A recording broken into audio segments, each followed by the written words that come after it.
All right, I'm taking time to respond to Monique again. She made another greasy ass video with her daddy.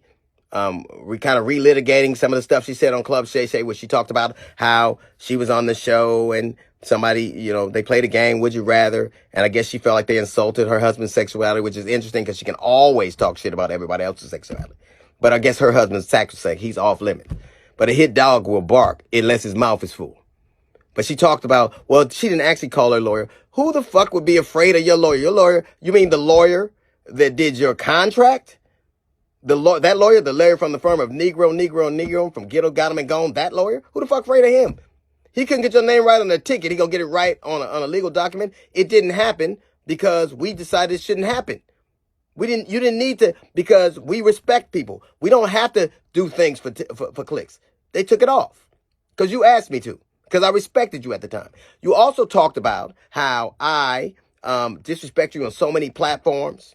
But you have this impeccable memory where you can tell to the degree, well, who did what to you and why and what happened, where you were. But you can't pull up one time on any platform that I said anything about you at all, because you know you're lying. You got that piece of paper and that big ass memory, but you can't pull one up. My biggest mistake is saying yes to you. I should have said no when you couldn't come on my radio show. I should have said no that I wasn't playing those dates with you. As a matter of fact, almost anybody who says yes to you at some point is in this milieu with you. Almost anybody. So I would suggest anybody out there, you can say yes to drugs, but say no to Monique. You talked about how my children, families are uplifted. They weren't when you were running across Vegas. The stage in Detroit. They weren't when you talking shit on social media. When you got your ass whipped and your tickets dropped, then they became off limits.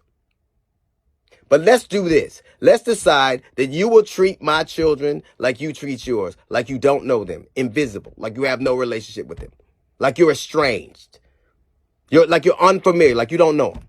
You also intimated that I was a coward. You know what I'd never do? I would never let my woman take care of me.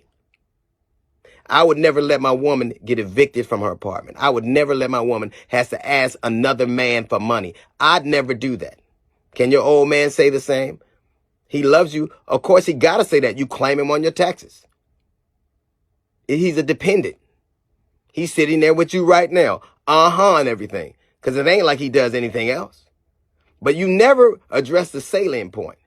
I said that if you spent as much time writing your Netflix special as you did arguing about getting it, it wouldn't have been trash. It was. I didn't say it. I defy anybody out there. Stop listening to me. Watch it. Read the reviews.